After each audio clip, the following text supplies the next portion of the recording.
ঈমান এবং আমল নিয়ে আলোচনা করার কথা বলেছেন। তো সেই জন্য আমি শুরুতেই ঈমানের আলোচনা দিয়ে ওয়াজ শুরু করব।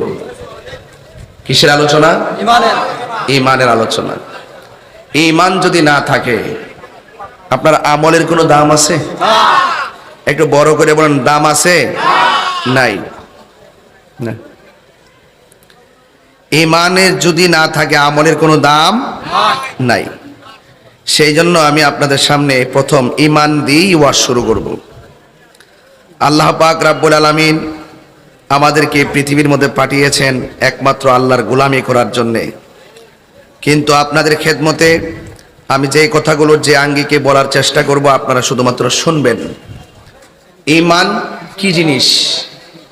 আল্লাহর হাবিব সাল্লাল্লাহু আলাইহি সাল্লাম আল্লাহর পক্ষ থেকে যা নিয়ে এসেছেন সেইগুলোকে মনে প্রাণে বিশ্বাস করা।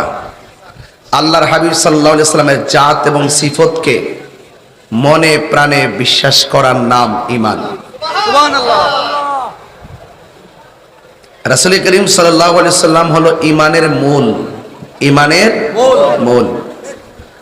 আর ঈমানটা আপনার হৃদয়ে ততক্ষণ পর্যন্ত স্থায়ী থাকবে যদি আপনার আকীদা মজবুত থাকে। আল আকীদাতু হিয়া যাবিহাতুল ঈমান। আকীদা হলো ঈমানের খুঁটি। বিল্ডিং এর ছাদ দিতে গেলে খুঁটির প্রয়োজন হয়, তো ঈমানকে ধরে রাখতে গেলেও আপনার খুঁটি লাগবে। সেই খুঁটি হলো আকীদা। আকীদা অর্থ দৃঢ় বিশ্বাস। এই জন্য যুবক ভাইয়ের আমার, আল্লাহ রাব্বুল আলামিন কুরআনুল কারীমের মধ্যে বলে দিয়েছেন, আল্লাযীনা ইউমিনুনা বিল গায়বি। ঈমানদার হলো তারা যারা গায়েবের উপরে বিশ্বাস স্থাপন করে।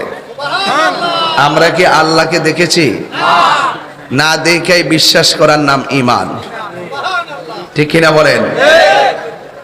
ওয়া ইয়াকিমুনাস সালাহ, যারা নামাজ কায়েম করে। তাহলে ঈমানের পরেই আমলের স্থান।